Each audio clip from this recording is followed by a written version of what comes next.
Around 1940, Dr. Margaret Lantis, an anthropologist at the University of California, sneezed. Her sneeze interrupted a conversation she was having with her colleague, Andrew de Heer, who also happened to be a member of the royal family of the Fanti, a people who lived mostly around the coastal region of Ghana and the Ivory Coast. Dr. Lantis apologized and was ready to continue their conversation when Mr. de Heer smiled and told her that she needn't be sorry, explaining that it was a good omen should anyone sneeze whilst facing him or standing at his right side. Dr. Lantis asked him if this was true for all people, to which he replied in the negative, that for some members of the Fanti, the right side meant bad luck and the left side meant good luck instead. Dr. Lantis inquired further, and it turned out that this had to do with the birth order of the Fanti. If a boy was followed by the birth of a boy, then anything that happened in front of them or on their right side was good luck, whilst anything that happened on their left side or behind them was bad luck. If they were followed by the birth of a girl, then the reverse was the case. For girls, it was a similar system. If a girl was followed by a girl, then her right side would bring good luck, and if she was followed by a boy, then good luck was to be found on her left side. Should a man or woman be the youngest of their siblings, then they simply had to discover which side was their lucky and unlucky side by trial and error. Should a member of the Fanti themselves sneeze, then the Fanti would take that as a sign that someone was saying their name or talking about them, and they would use which nostril the sneeze occurred most violently from to decide whether they were being referenced in a positive or negative way. Eventually, Dr. Lantis and Mr. de Heer parted until the next day, when they happened to pass each other on campus. Dr. Heer happily waved a card in the air and told her that it was a notice that he had just received an A in one of his courses. They laughed, remembering the sneeze, and went their separate ways.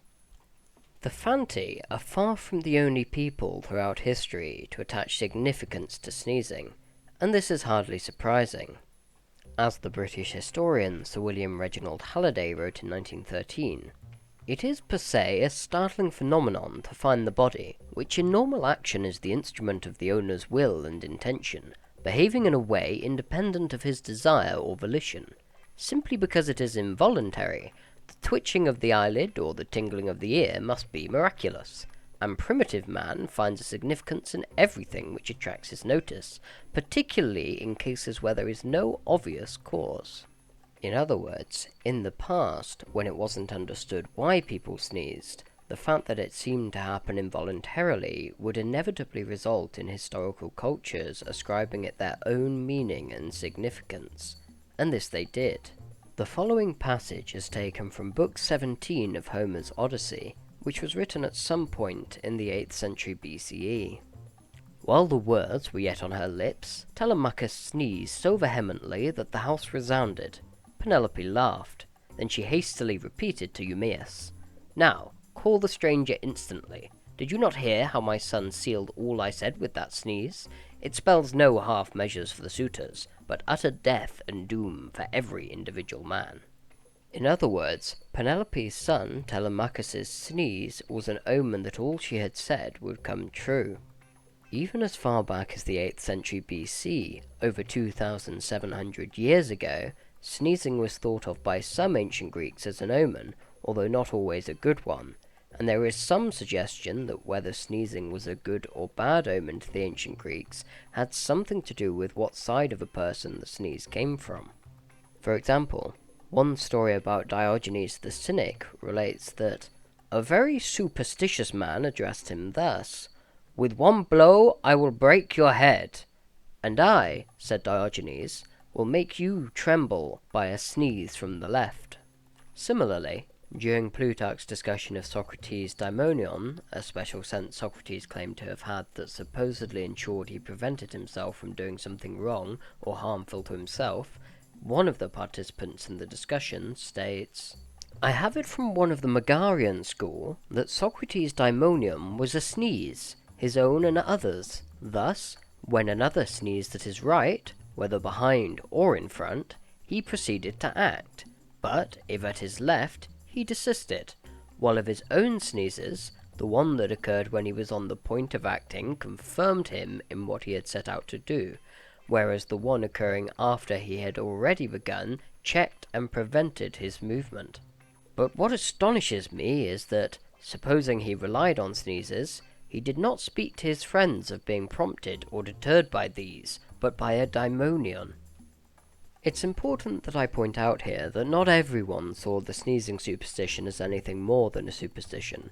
Philemon, a very popular Athenian playwright who lived from around the 4th to 3rd century BC, wrote, "When I see someone observing who it is that sneezed, that spoke, or that went out, I put him up for sale in the market. Each one of us goes out, or speaks, or sneezes, because we please to, or have to, not to benefit the town. Things happen for good reasons of their own." The phrase "put him up for sale in the market" indicates that Philemon thought of them as the equal to a slave. Essentially, Philemon was railing against superstitious beliefs and mocking those that believed in them. Philemon wasn't alone in this. Menander, his contemporary and competitor, had similar thoughts on the sneezing superstition, saying with some exasperation, "We become sad when someone sneezes. We get angry when someone uses a wrong word. We are alarmed when someone has had a dream, and we become frightened when an owl hoots."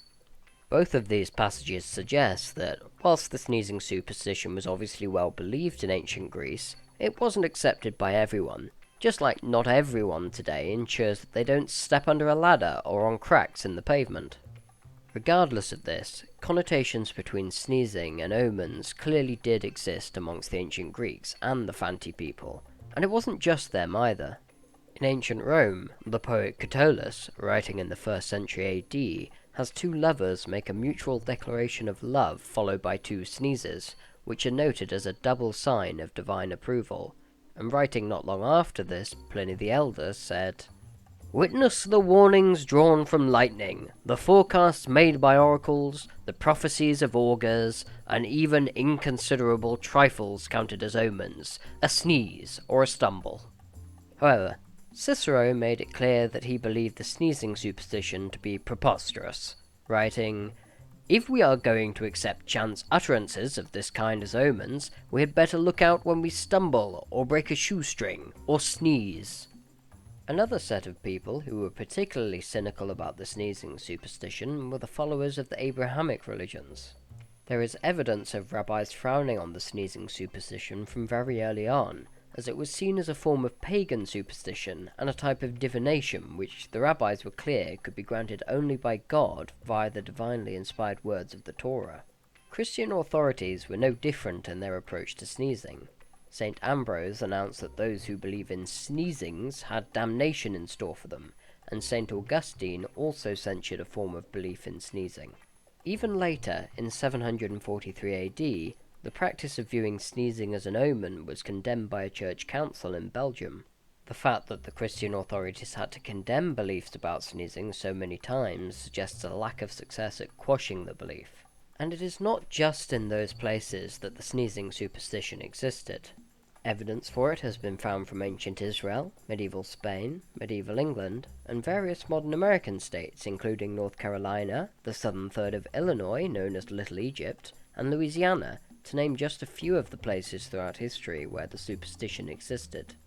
In Louisiana, there was even a poem recorded in 1927 that went, "Sneeze on Monday, sneeze for danger, sneeze on Tuesday, kiss a stranger, sneeze on Wednesday, sneeze for a letter, sneeze on Thursday, something better, sneeze on Friday, sneeze for sorrow, sneeze on Saturday, see your beau tomorrow, sneeze on Sunday, hell all the week." I guess they abandoned the rhyme scheme near the end there. So we've gathered that throughout history, many different cultures as far back as the ancient Greeks have had superstitions surrounding sneezing. In some it brought good luck, in some bad, and in some it was a mixed affair. So the question is, why? Well, a work called the Problemata, which may or may not have been written by Aristotle, scholars aren't certain, suggests an answer to this question. Why do we regard sneezing as divine, but not coughing or running at the nose? Is it because it comes from the most divine part of us, namely the head, which is the seat of reasoning? Or is it because the other affections are the results of disease, but sneezing is not? The writer here suggests two possible reasons for the origin of the belief that sneezing was an omen.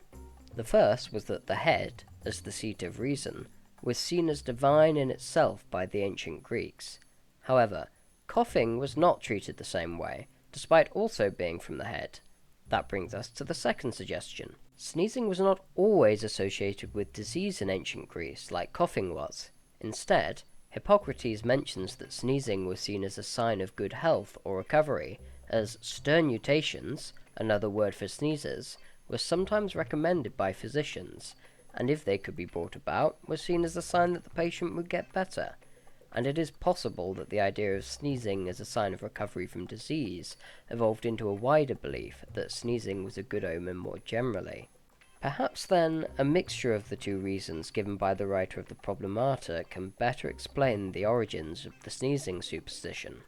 Another suggestion, made by the historian Arthur Stanley Pease, writing in 1911, comes from his analysis of the comparison we mentioned earlier between sneezing and Socrates' daimonion.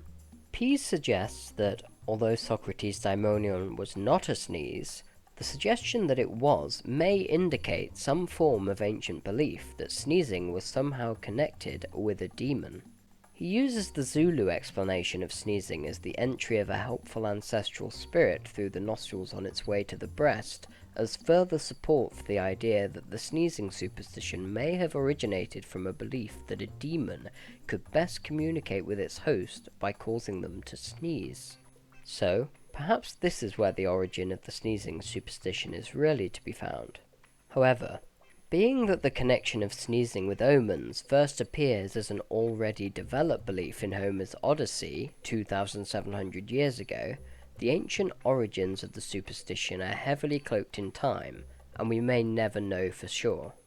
There is still an aspect of the history of sneezing that we are yet to touch on, one that is much more obvious to most modern-day people than the idea of sneezing as an omen.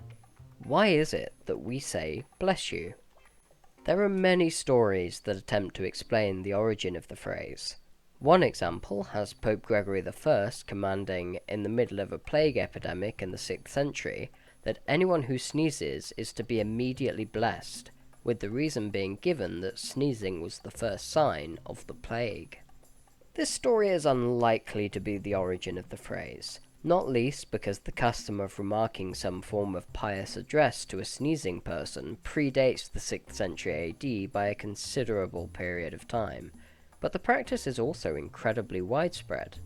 The Italians say Felicita, the Germans Gott hilf dir, Gesundheit, and Prosit, the French Bonne Santé, and other equivalent phrases in places and cultures as varied as Cairo, Madagascar, America, India, and the Islamic world, although notably not in China or Japan. The oldest reference to someone politely remarking some form of blessing upon a sneezer comes from the Indian subcontinent around 500 BC, when the Buddha sneezed whilst preaching to the monks in the royal monastery. The monks all said, "May the Honourable One have a long life," to which the Buddha responded by asking them whether he would indeed obtain longevity because of their words. The monks admitted he wouldn't, and the Buddha responded that from then on they should not say such things, suggesting that the Buddha was censoring a practice which had already been going on for some time. It is also noted that later on, a layperson is recorded to have sneezed, and the monks failed to respond, the Buddha having ordered them not to previously. The layperson complained that the monks had not bestowed on him their blessings of longevity, and so the Buddha relented and allowed the monks to bless sneezers only when the sneezer was a layperson. Unfortunately, as you might have guessed by this point, the origins of the custom of blessing sneezers are, just like the origins of sneezers being seen as omens, so ancient that they are lost to history. However, there have been some suggestions as to why the practice exists that are more likely than the Pope Gregory explanation. Perhaps the blessing of sneezes is also associated, like Dr. Pease suggested, with the belief of sneezing as an omen, with the idea that a demon has entered one's body.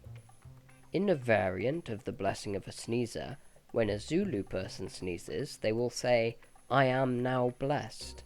It is possible that in other cultures who bless sneezers, the custom comes from the origin of belief in the body's takeover by a demon. Or perhaps it simply came down to a desire for politeness, the wish to have something to say in answer to a sneeze than just silence. What do you think? Comment your ideas down below, and if you enjoyed the video, leave a like and subscribe for future content. I'll see you next time.